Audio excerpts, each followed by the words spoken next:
And we're live. Woo.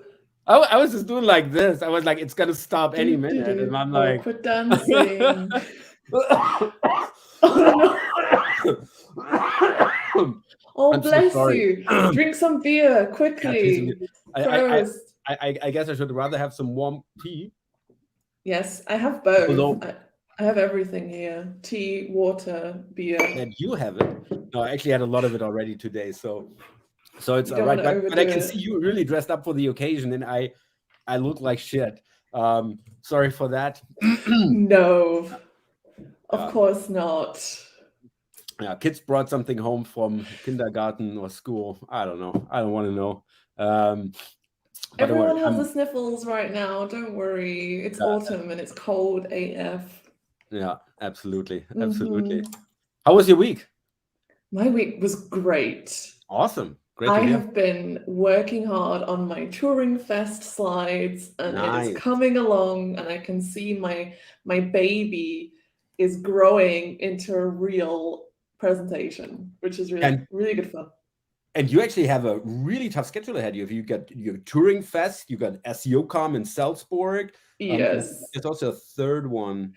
I'm speaking at ARD's conference in November that you're helping me out with. Next week, I'm speaking at Digital Zone, which would be in Istanbul, actually. Istanbul, Yeah, so that's going to be a good one. Amazing lineup, all amazing lineups. Yeah. So it's a fun conference season at the moment.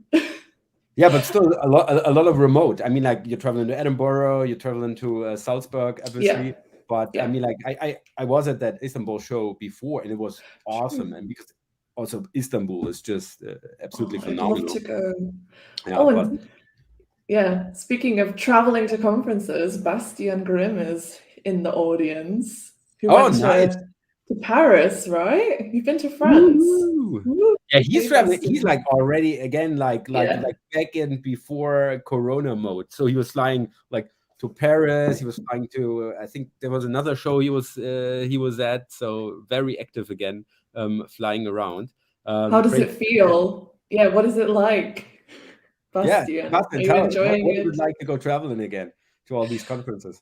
Are you excited to go to some more conferences in person, I like can't ZeoCon? wait to go to Yeah. Salzburg, to SEOCom. I mean, like for the international folks, they probably don't know what we're talking about, but this is an amazing show because it's really solely focused on SEO.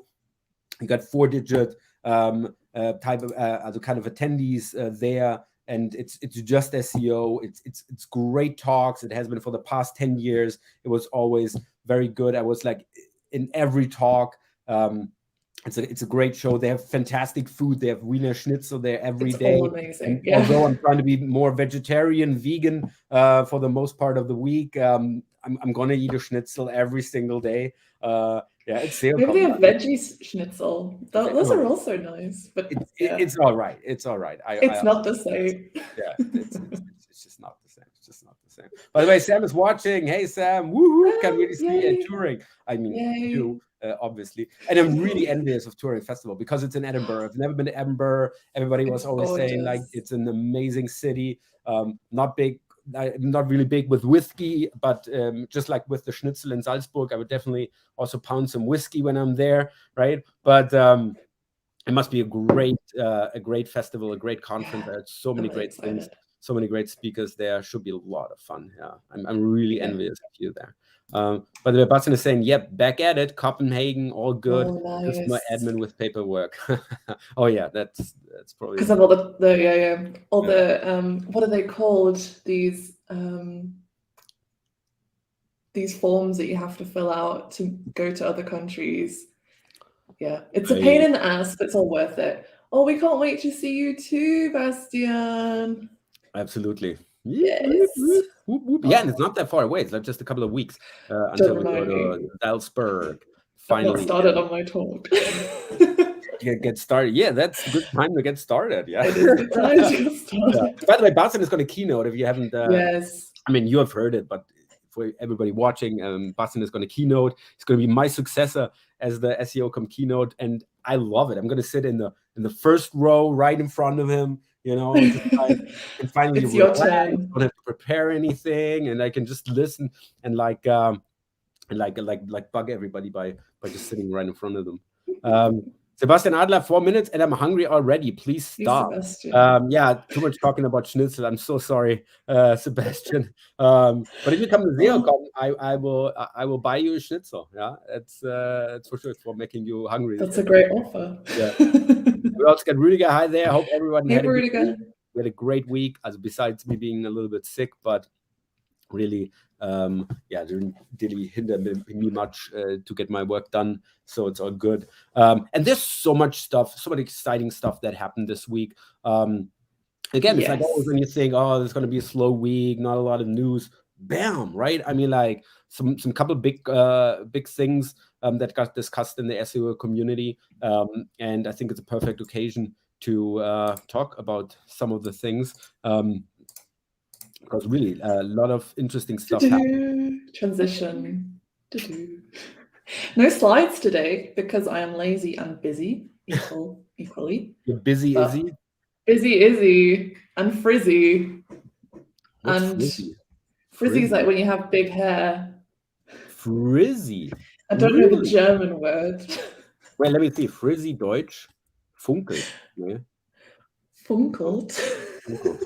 Frizzy. Also, sparkle. Might be, that's like fizzy. Yeah. Fizzy beer. Frizzy beer, like frisches beer, fresh beer. Frisches beer. I think now we're just mixing and matching language. We've gone a bit crazy. That's all fine.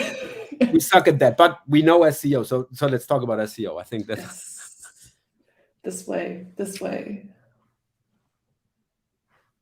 There, the search quality raters guidelines have been updated this year in October. And there was a nice announcement by Google. And we're going to look at those soon, but there's been already some amazing analyses of what's changed. Absolutely. I honestly got to say, I didn't read through it. So I looked at Lily's piece on Search Engine Journal. I looked at, obviously the SEM post.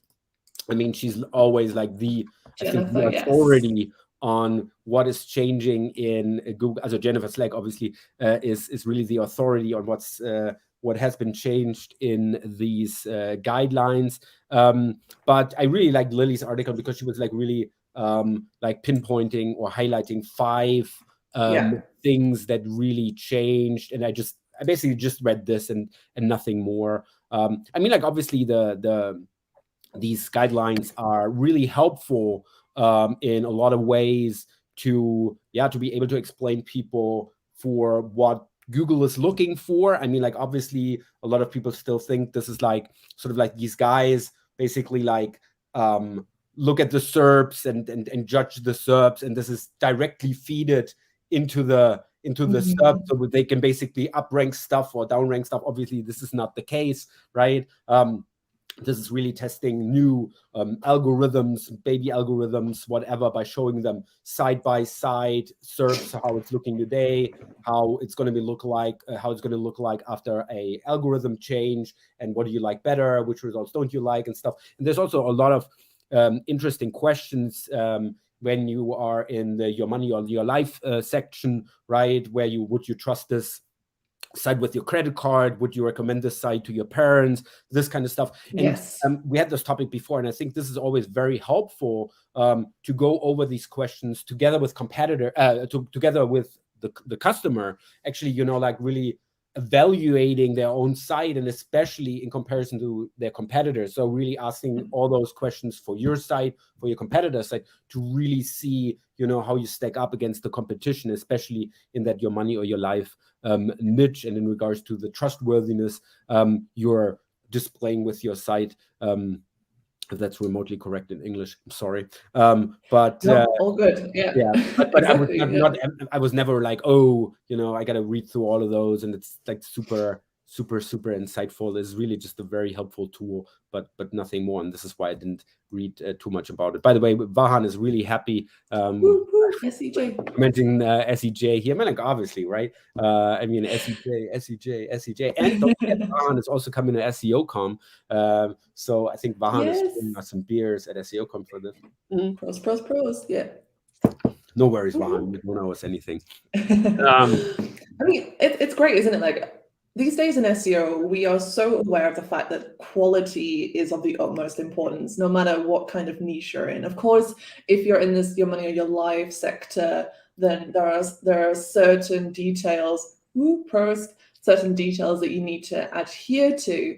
But I really like skimming and looking at sections of the quality raters guidelines just to see what does Google look for in quality content. Like, what are some ways that I can keep improving the customer experiences, the content, the ability to find information, just these things. Like, there's some pretty good tidbits in there, I find. So it is a really good resource. We just have to take it with a pinch of salt in like all things in SEO, really. Absolutely. As one thing I find particularly interesting, especially in the updates that have been going on lately, was the definition of groups of people in the Your Money, Your Life category has changed. And this is rather interesting because it really shows that besides Your Money or Your Life kind of sites, now this EAT concept might also apply to content around caste, gender expression, immigration status, sex, gender, and stuff like this. So you can really see it's like when you talk about stuff like this, you really got to be knowledgeable, to get your content actually to see your content on the top of the SERPs here. So this is really interesting, and also I mean like severely needed. So I really like this approach from Google to like also expanding EAT into these kinds of areas to really stop the enormous amount of misinformation and fake news. I mean, like, obviously around these topics, which are very highly sensible. So I really like this for Google to tackle these areas.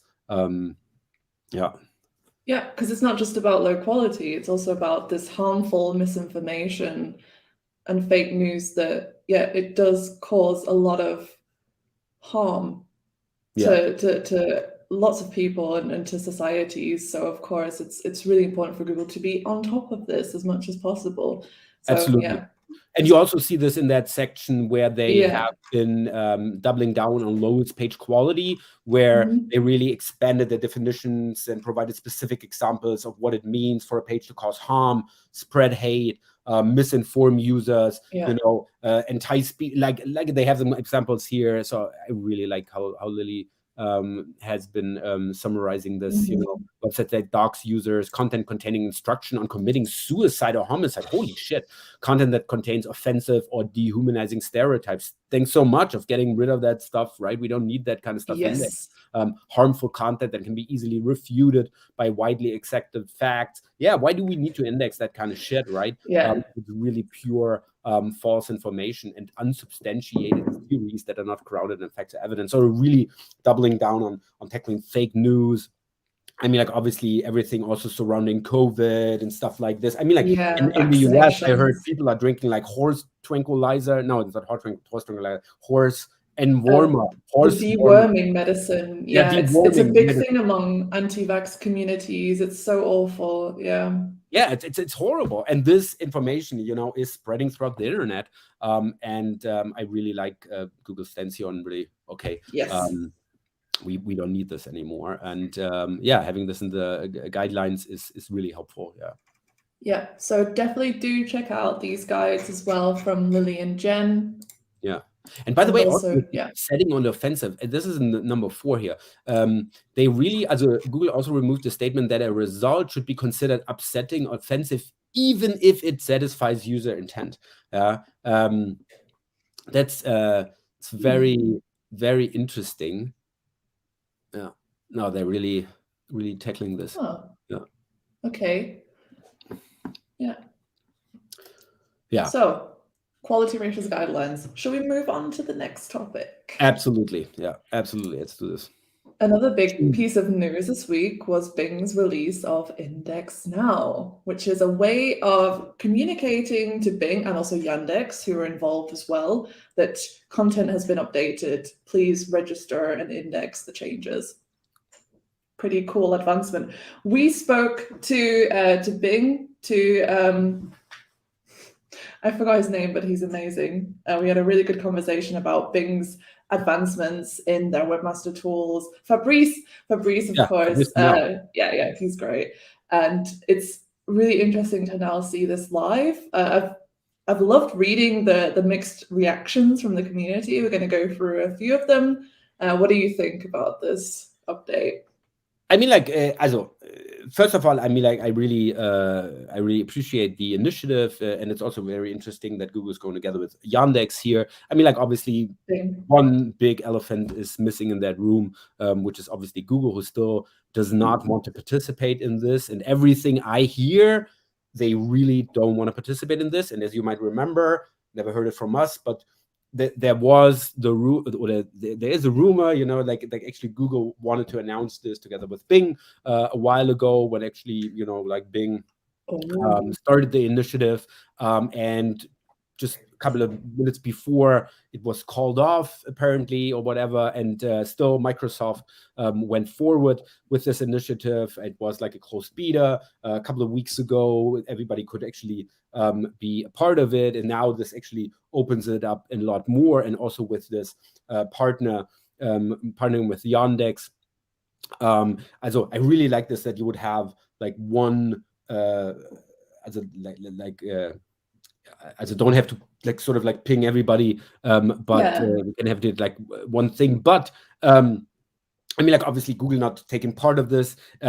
They know what would happen, right? I mean, like, because with Bing, I mean, like, nobody is gonna probably like abuse this in the same amount that this would happen when Google would do something like this, obviously. Yeah, of course. Right? And this would be very, very hard. I mean, like, obviously it would be very nice to get rid of crawling, right?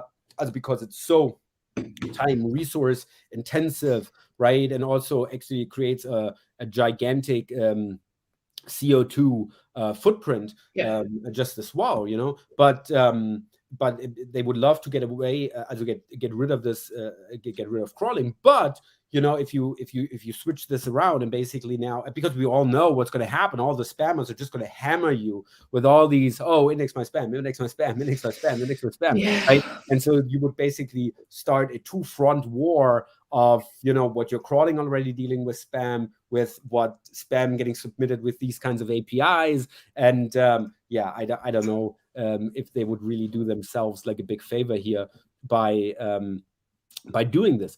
But on the other hand, I really adopted, or I have sort of the same opinion as Joost in this case, who I think explained it absolutely best. As I think this is like the best comment on this whole topic. And this is actually exactly how I feel as well, because I mean, like, this, it's basically about discovery, right? And discovery of, you know, new content. This is actually a solved problem. Yeah. Also, this is already with the help of sitemaps, right? This is already this is already a very good way that is working very well. I mean, like, and he's like really, sort of like even taunting Bing, hey, you know, we would even integrate this into Yoast SEO if you could really prove us, you know, this is really, you know, like, also this is really lessening the crawling behavior of Bing, which is obviously a little bit more hungry than Google, or has always been a little bit more hungry than Google, and not just as a Slurp from back in the days. If you remember Yahoo Slurp, who was like really hungry, even occasionally shooting down the occasional server by I love these screenshots. And so he's like really show us that this is actually you know, like that you can actually tone down on the crawling part, then it would actually make sense. But while this is not actually the case, and by the way, also Jono is agreeing here. I'm really sorry that I'm struggling for words today. It's like genau. And so yeah, also I think what does this make better than the conventional approach of using sitemaps? Like what does this also what do you get out of it? I remember Fabrice saying that this was a just for sort of non-tech SEO savvy website owners and optimizers, of course, like this is an additional way of maybe pinging to them that content has changed or that there is new content on the website. But then again, like, how is this more simple than having an XML sitemap? Yeah, and also it's not just the one about one page. I mean, like we were talking about URLs here, not pages itself, by the way, right? And it's again, Joost said it best. Because he's saying, like, if you update one article, you know, this also has an impact on the category page, a tag page, like the home page itself, right? So like just like by updating one, you would actually send at least 4 or 5 pages which got updated as well. So you're doing a lot of pinging and stuff like this, right? Oh, exactly. This is exactly what he said here. And so it's not that straightforward. And again, like with sitemap, this is actually how it should work, how it works really well in a lot of cases. So what does this give me, you know, on top of it? And I think this is really, and I think like really getting the support from somebody like Joost is like very important, because I think this move is really not targeting B2C in a sense of individual webmasters, but rather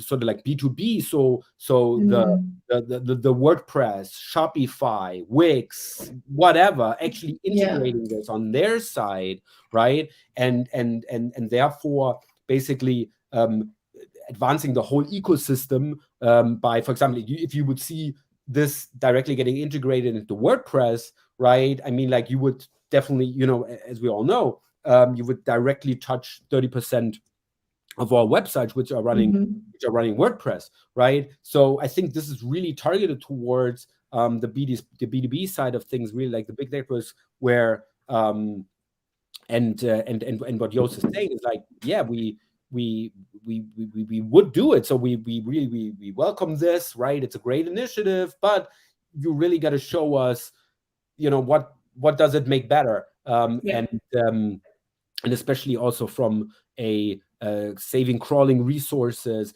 saving CO2 footprint just by crawling. Also, how does this help me? And then they would actually integrate it.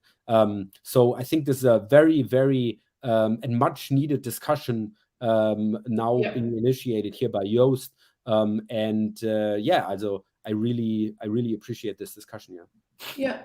I would like to know, maybe Jono can tell us, like, was Joost involved at all in this kind of beta phase or any kind of discussions? Because I think this is really, really good feedback for Bing, and maybe something they could have taken into consideration during the building of this kind of But what you process. really get, by the way, also what's really good here, also because we're like really a little bit of like, yeah, it's all right, but you really got to say, I mean, like if you could really have Bing, Yandex, other smaller search engines, right? I mean, like, which is a little bit tough to say, saying like smaller search engines. I mean, we're still talking about Bing, we're still talking about Yandex, right? But obviously, in comparison to Google, they're definitely smaller. And now, really imagine all these smaller search engines not having to crawl more because they basically share one resource, one index kind of thing, right? I mean, like this is actually this would definitely have potential to save a lot of CO2 in the process. But yeah, let's see what Jono's saying. We've been discussing for a whole and exploring the standard, but these same questions keep coming up. Yeah. Okay. Thanks, Jono. Thank you. By the way, Prost. Thanks for watching. Prost. Yeah. Let's see how it goes, but I think pretty interesting for us all to read up on this. I think we've also been looking at the documentation. There's also, it looks just like the schema website, which is nice. But by the way, it's super easy. As I really love this, right? That it's like very, very easy, to integrate. But yeah, the journal is saying if you have millions of URLs and no reliable XML sitemap, it might be useful. But if you can't even maintain a list of URLs you want indexing, 5 million of pings won't save you.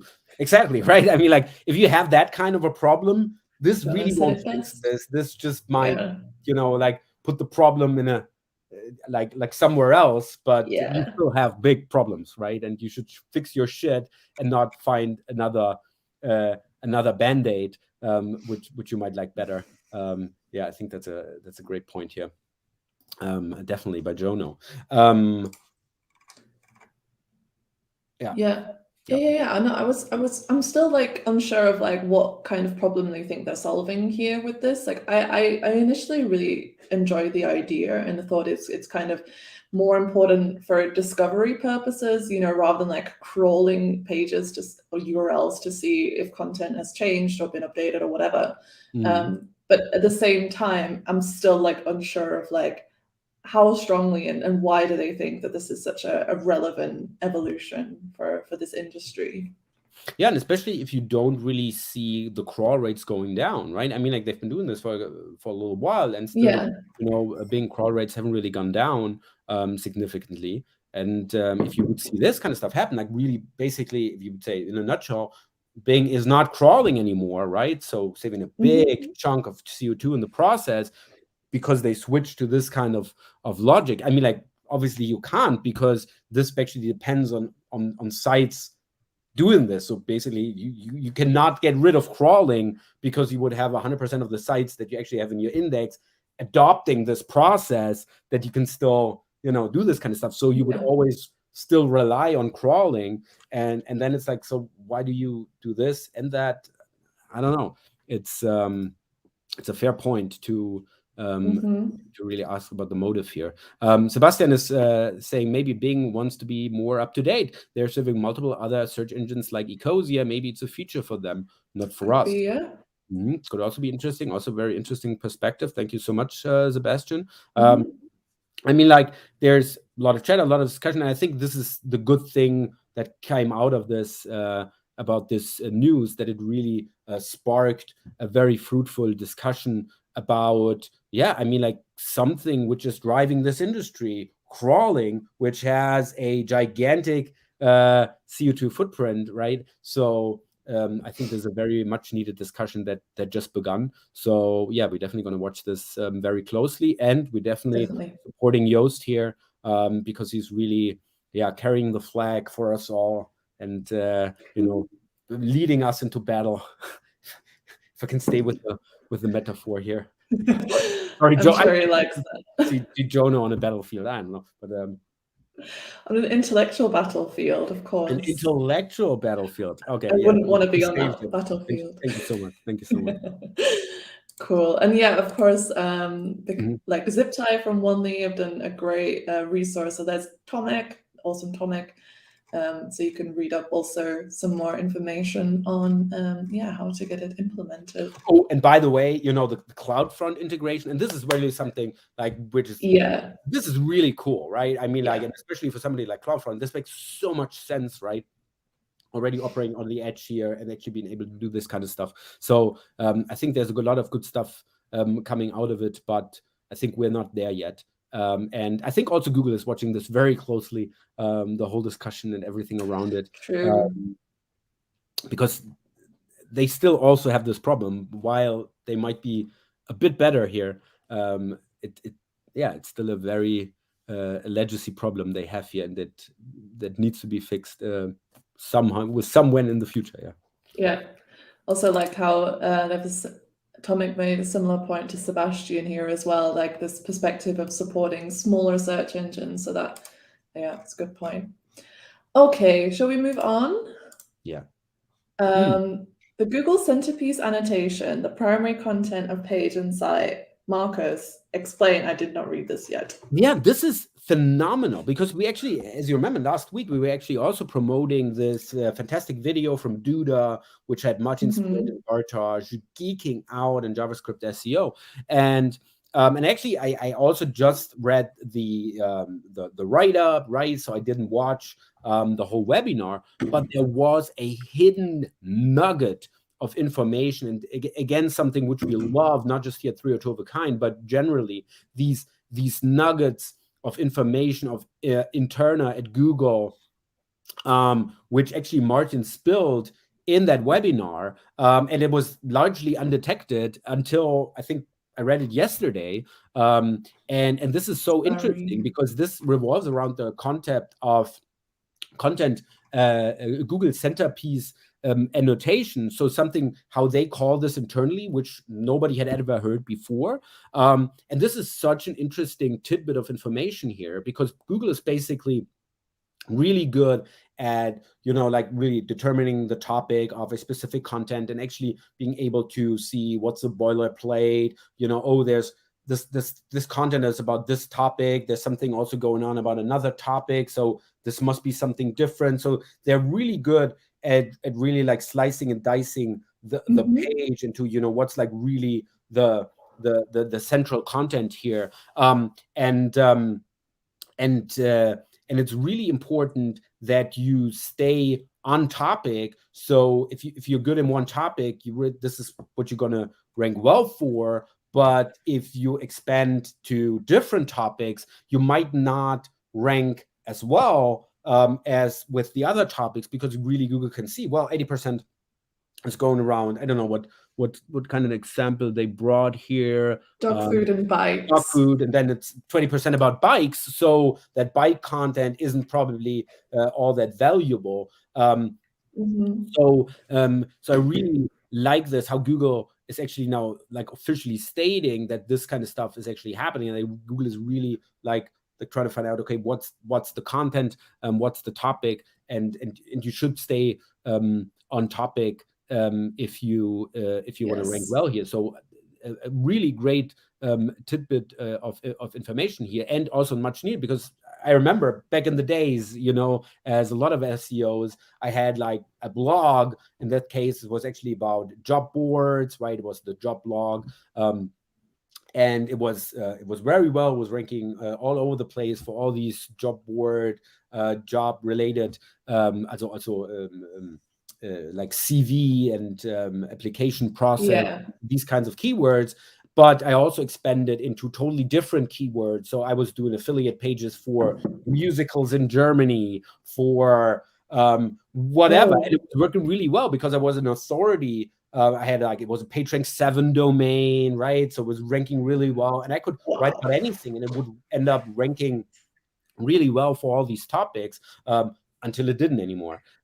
And this is like really like sort of as a very good mechanism to hinder like really great sites, which can basically, I'm just going to write about anything and going to use my authority to also tackle different topics, while Google is really saying, well, you're not really in that topic, so you will have other pages ranking here, right? But before, like a couple of years back, this was still possible. And so I really like this, because this makes so much more sense than basically creating these gigantic general authorities who could write about anything. I'm talking about.com kind of stuff, right? It's much better to actually have like topical heroes, so to speak, who really know their shit really well in one specific topic.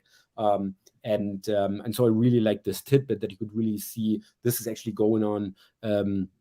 And actually going on, and the internal name for this is Google Centerpiece annotation. Also very, very interesting, a nugget of information a lot of people have missed.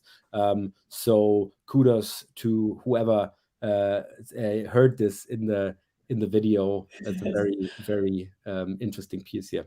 Someone very observant of this.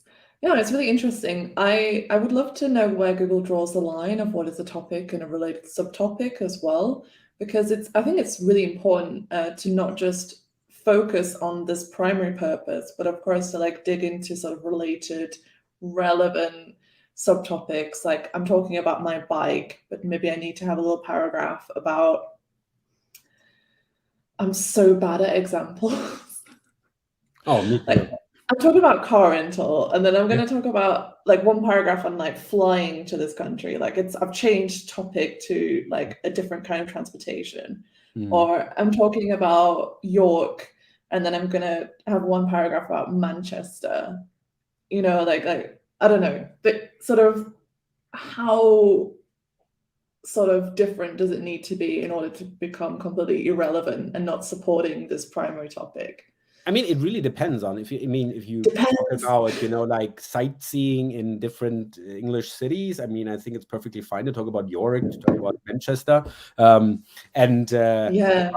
if you're like I don't know, it's probably really a bad example, but I think what's also very good for Google here, because you have a lot of sites, you know, still selling links, and you would have this great site, and hey, you know, can you sell me a link on health insurance or whatever, and all of a sudden the site, which is originally in the specific niche, is talking about health insurance, has this blog post about health insurance, and so it's interesting, although they probably also did not expect to rank really well with this kind of content, which tells a lot about their strategy, actually selling links in that way. But this is also, again, very good for Google to actually being able to discount these links, because I know, hey, you're talking about dog food 95% of the time. So you have this article about health insurance with that link to that health insurance comparison site. You know what? You're really just in the dog space. You have no authority in the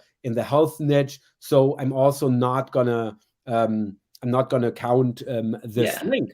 And this is very important, because this could be like also the only link they ever sold on that page, and they are really the authority in the dog food niche, right? And in this way, Google could really like prevent certain as very well-built links to actually being successful for that SEO who bought them. That's a good point. Yeah. Oh, we also have to say hello to some people. Yeah, so Simek. Hey. Watching. And also Leah.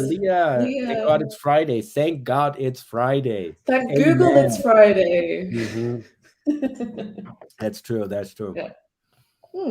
Yeah. Very interesting. So Absolutely.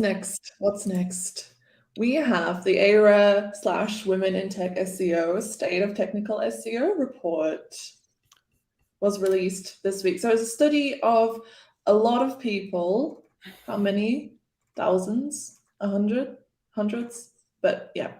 A great summary as well by Paddy and Arij, who organized this. So covering all kinds of specific topics and questions, and gathering thoughts on different processes, different impacts. There's a lot to dig into here.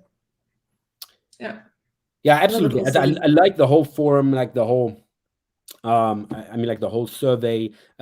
Great comments from a lot of very respected, very great SEO experts throughout the whole piece. This is really, really stellar. There's lots of very interesting information here.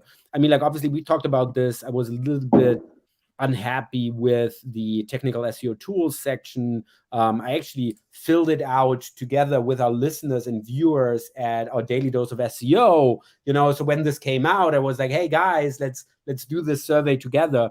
Let's see what it's about, right? So, and I actually did this, and there were a lot of instances where right was just not in the correct category, as I would think. And while I really appreciate us being in the top 7 here when you're assessing the search visibility of a website, which of the following third-party tools do you use? I mean, like, obviously I love that we are number 7 here. I mean, like, especially in comparison to huge brands, right? Huge worldwide brands. I'm so happy to be involved, but I know this is definitely great, but still I don't really feel we actually belong in that category, because we're talking about SEMrush, Ahrefs, Searchmetrics, Bright, whatever. This is all scraped data, right? So basically assessing website visibility with scrape data, while we are actually the only ones who do it with Google Search Console data. Or basically, I mean, like, we're very elaborated, a very advanced skin for Google Search Console, right?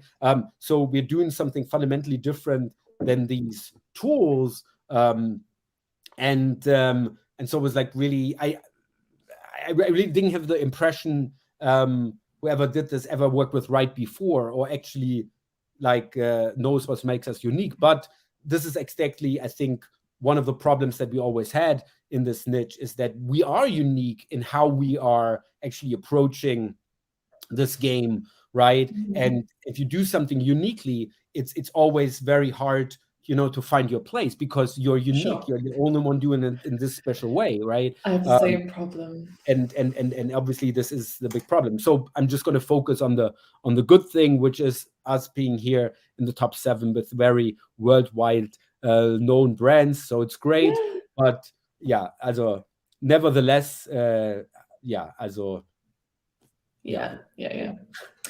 I know. I am very happy that we are involved, but next year we'll be even higher, I'm sure, in the right categories. Yeah, I hope so. Yeah, yes. Definitely. By the way, thank you, Zimek, for the nice praise here. I love how you both are always able to see the bigger picture with every topic. Like Marcus just talked about Centerpiece Annotation with its link relevancy. Thank you very much. I mean, like always, it's always about the big picture, right? I mean, like this is what it's all about, right? Yeah. And I think it's important to mention, so thank you, Zimek, for the kind words. We don't prepare for these discussions. Like we kind of gather some links to talk about, or like links to articles to talk about, but that's about it. So everything you see is organic. Genau. And this apart is from my hair color.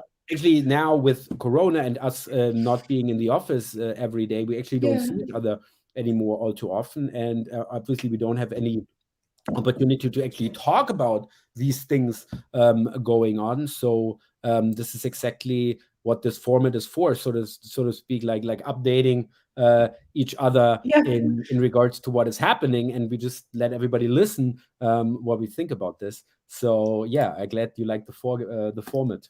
Organic for the win. That's it. Yes, and you're all welcome to chime in as well, of course.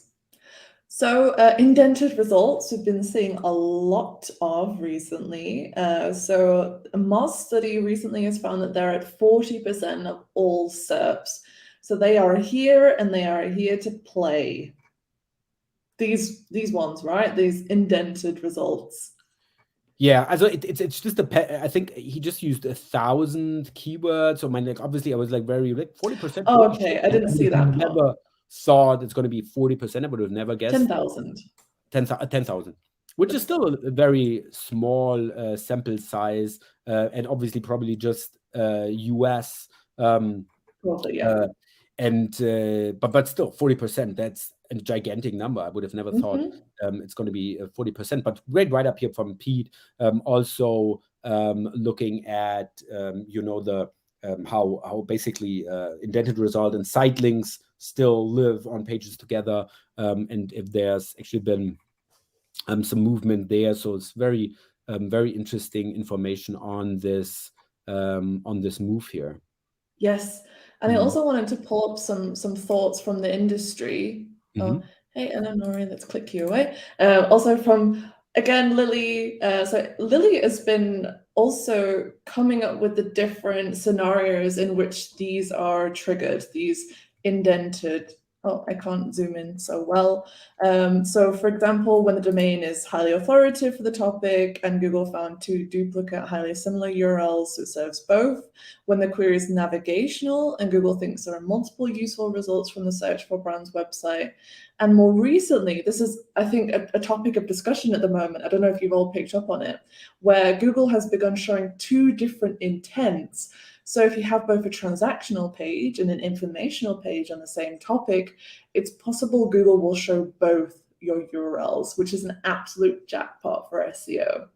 So it's kind of interesting. A lot of people have also been sharing their examples. I know Samuel Schmidt, who we were speaking about last week, another great SEO, has been calling it, I think, it's in the comments.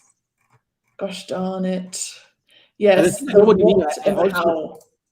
I also saw it, and actually, I didn't think this is new.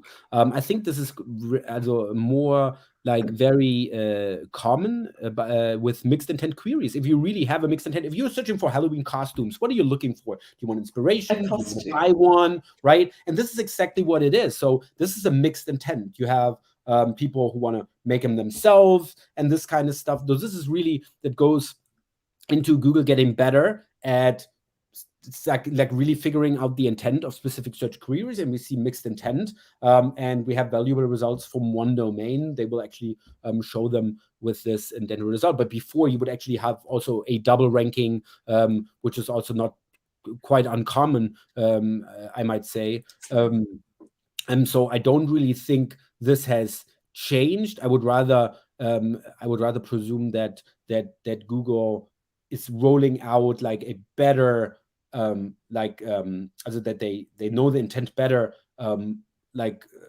they rolled it out through more and more SERPs. Maybe, And so this is not triggered by these indented results. This is really sort of just how it's displayed, how it looks like. But I think this is not per se new, that this also that you would have different intents from a domain, as especially here, buy it here, and here's like a guide and stuff like this. As this is nothing really new, at least in my perspective.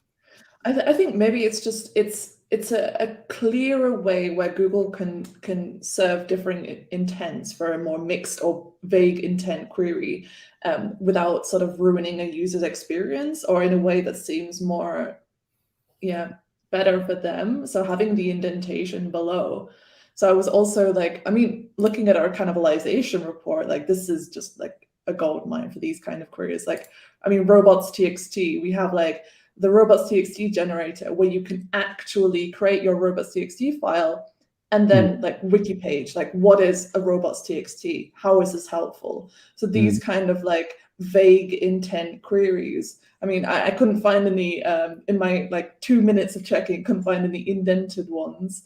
But I think also maybe not meta title, like auditing. We sometimes have these kind of things. I mean, I love that you actually jumped into the cannibalization report here. I actually had a couple of things where we would have different intents in regards to the wiki and the magazine. So where you would have a concept explained, and then a step-by-step approach on how you would do this, like fixing a 404 error. So we have 404 error, what is it, how to fix it generally, and how to fix it on your site. So, I mean, like obviously discovering 404 errors is like, do you, also what is it per se, and how do I fix it on my site? How do I fix it in general? How do I fix it with right? This kind of stuff. Exactly. This kind of stuff with duplicate wiki and content. So like, what is duplicate content? And if you expand it, the correct way to handle duplicate content. So these kind of mixed intents, which I think it's so important to have both of them depending on how you do it. So there's always a better way of doing it, but you can't just always target this one informational aspect and then think, maybe there is a chance that Google is getting the intent mixed up. There's always ways that you can prove that this is, for example, a sort of research intent. This is more like a quick informational answer intent. This is, of course, a transactional intent page. And if you see that Google is really confusing them, then there is something that you just need to improve on those pages in terms of making it more explicit. And it's also great for research for SEOs, because they can actually see. So I'm ranking with one result. I can see other pages ranking with other sites ranking with 2 pages with these kinds of indented results, targeting 2 different intents. And I can actually see, I only tackle this intent, for example, what is, but not like how the process actually goes.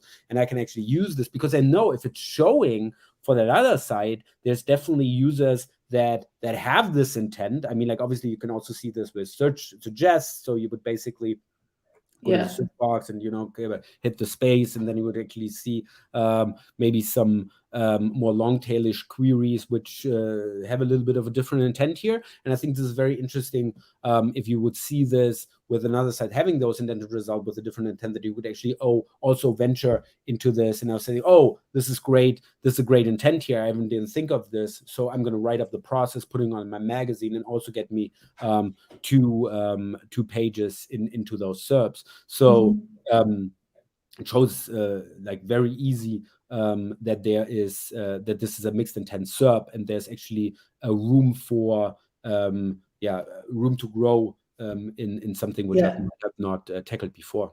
Definitely. Yeah, super cool. Some great discussions going on. Okay, you sent me this link. I don't know what it is about, so it's awesome. Scroll a little bit down. Here. So do you see the custom Google fonts in Data Studio? So somebody's searching for change font Google Data Studio. I mean, it's pretty clear what this guy wants to do, right? And now you see this first result, custom Google fonts in Data Studio, where you would think this actually has the answer for what you're looking for. And now look at the description. Hello, unfortunately, this article is misleading, and the article should be updated. There is still no option to change the style fonts in general, right? Thank you so much for yeah. Hello. So in this, if you go to the site, this is actually the first comment, right? And I love this example. You scroll way down. Oh my goodness. You will see the comment. Yeah, here it is, right? And this is exactly what's told. And this is so spot on, right?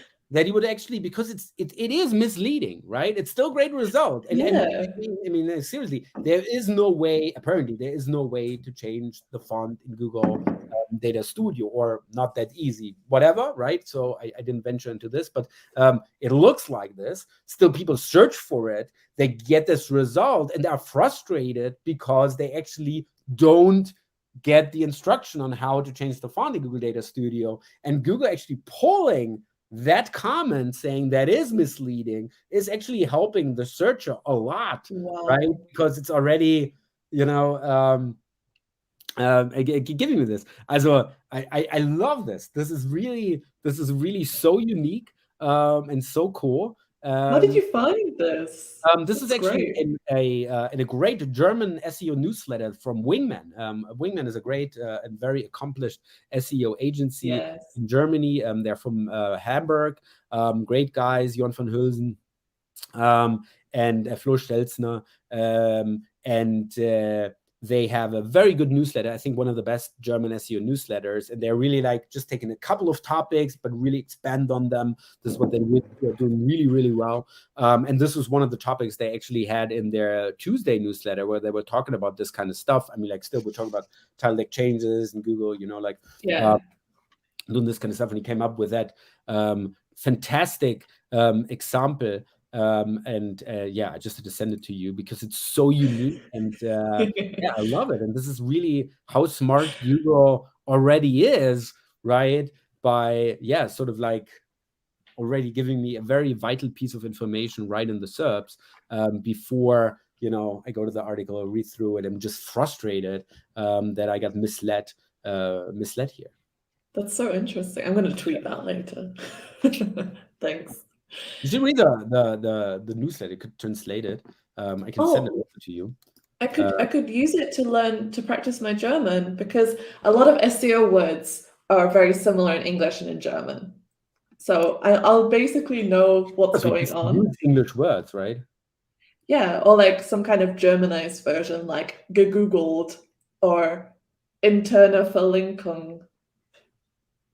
By the way, if you have this kind of stuff, also you could also use the no snippet, from tag, Google. Here comes in very handy. But by the way, what he was actually getting at, because what's also showing very often is that you have cookie consent banners being shown as the description, and this is actually how he elaborated on this. I just forwarded you the newsletter. It's so worth it reading it.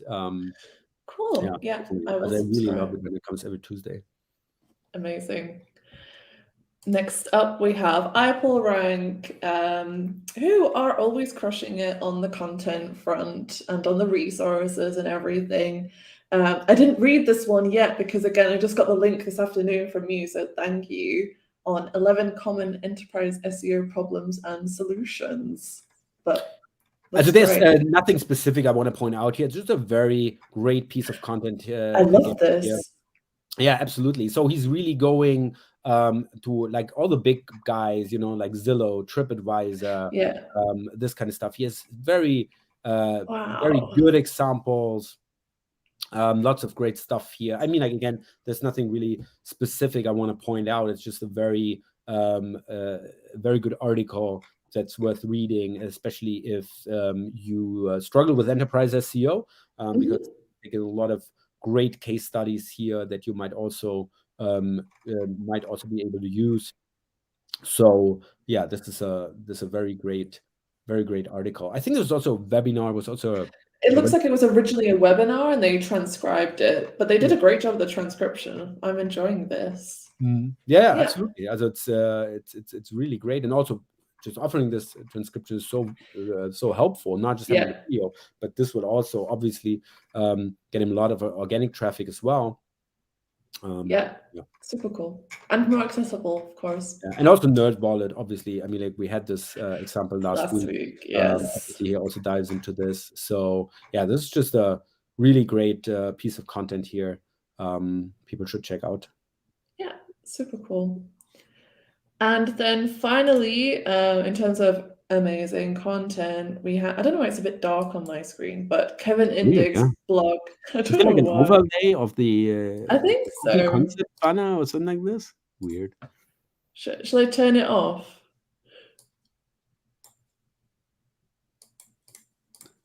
I don't know what I'm doing. Okay, I turned it off. Huh? Now it works. Well, what did you just turn off? The CSS that is creating this like overlay. Oh, it was an overlay, right? It was an overlay. I don't know why I had that. I love it how you're just like, oh, I'm just going to turn it off. Yeah. This is Izzi. I love it. It's really cool. I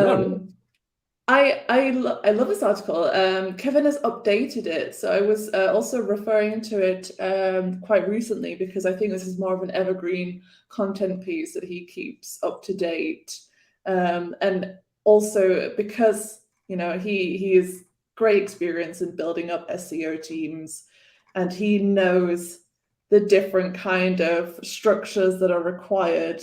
This is a really interesting insight, and also highlighting how important it is to sort of utilize SEO know-how and influence in an organization. So I think it's a really cool take. Absolutely. I was all over it when he sent it around in his growth memo. Also, great newsletter people should subscribe to. So I really liked it because he's not giving like the normal kind of advice you would get. You know, what's the ideal SEO team? Oh, you need a technical SEO, a content SEO, a developer, here it is, right? So you get a lot of like very one size fits all generic advice around the internet about this kind of topic, and it's in a lot of sense it's misleading. And this is exactly what is going into. It's like, really, you got to understand where are your growth levers, you know, where are the biggest opportunity, and what do you need to tackle these kinds of opportunities. You know, you're lacking on content, you're not, you know, then you should start there, you know, build up there, and this kind of stuff. So I like his very methodical approach into like really first understanding the challenge, understanding the opportunity, and then like really trying, you know, to find the best possible team for this kind of challenge they're facing. Also, this is really what I love, because, like, as I said, like a lot of people, as a lot of the internet, you see like always the same kind of generic one size fits all approach, which just does not fit everybody in all orgs. So this is the best, most nuanced piece on on this kind of question. So great piece here from Kevin, as always. Yeah, and only 5 minutes, and 5 minutes well spent. Yeah, I love this little tag he has. It's really nice.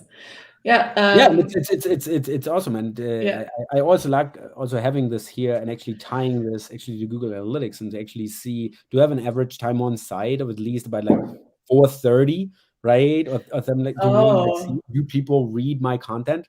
Yeah, and now because you can extract it, you can like yeah. directly match it with the URL. This is super interesting to really see, is my content getting read, or yeah, do people just scan it or whatever? So in what kind of content pieces is being read, right, in comparison to what's not being read? So having this on the side, being able to extract it automatically and tie it to Google Analytics is, I think, a very nice way to Yes. really, like benchmark your writing skills. Yeah, some good events as well to create their like this content consumption. Like if people are actually spending time on the page, scrolling down, and not exiting or anything. But yeah, I digress. Yes, so lots of great insights and news this week. There is never a dull day in SEO, is there? Never. Yeah, and it's Never. so surprising. It's also when we started, the daily dose of SEO, we were always like, oh, you can't do this daily. There's just not news daily, like really like news you Yeah. really want to talk about. And as it turns out, there's always very interesting news you can talk about. And we got Gerald. Nice, Hey, Gerald. Gerald. Old German SEO legend, almost. Legend indeed. Absolutely. The keyword, my friend, is blowing in the wind from the SEO ballad, Writers in the Storm. Writers in the storm. Writers in the storm. Thanks so much, Gerald. Oh, Yeah. that's good. So if you don't know Gerald, Gerald is really documenting the SEO scene for the past, I think, 20 years. So he's at all conferences. So there was still like conferences happening, it's everywhere with his camera, and who's like documenting every little thing. Yes. You really got to love Gerald. And also did SEO.de, which, by the way, Gerald, since you're just listening, I was actually on SEO.de, SEO.de. Great domain. Great domain, which is actually owned by someone who was always saying, like, if you wrote to him, he was like, well, welcome to my ignore list, because every SEO was writing him if he could sell SEO.de. So eventually they put up a website on it, and Gerald was sort of like the chief editor there. And I was just on the website this week, and I saw like the last article being from, let me just look real quick, the last article being from 2018 or something like this, SEO News 2019. Okay, it was like almost 2 years ago. With postal load. Yay. Yeah, and I was like really about to write him. It's like, oh, I saw SEO.de last article was 2019. Are you inclined to sell SEO.de? But I was like, oh, I don't want to end up on Gerald's ignore list. Yeah. So, but Gerald, if we have something to talk, let's talk. Yeah, I love it. Yeah, SEO.de. I mean, like, it's awesome, right? SEO. Yes. SEO. All right. So that's it for today. Shall we redirect and wrap up?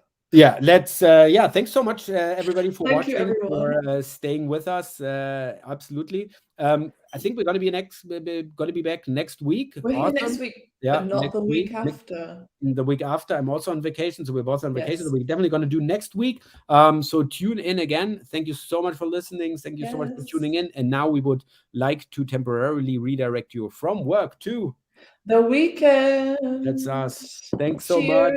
Cheers. Have a great weekend, everyone. Stay safe and happy optimizing. Bye. Happy optimizing.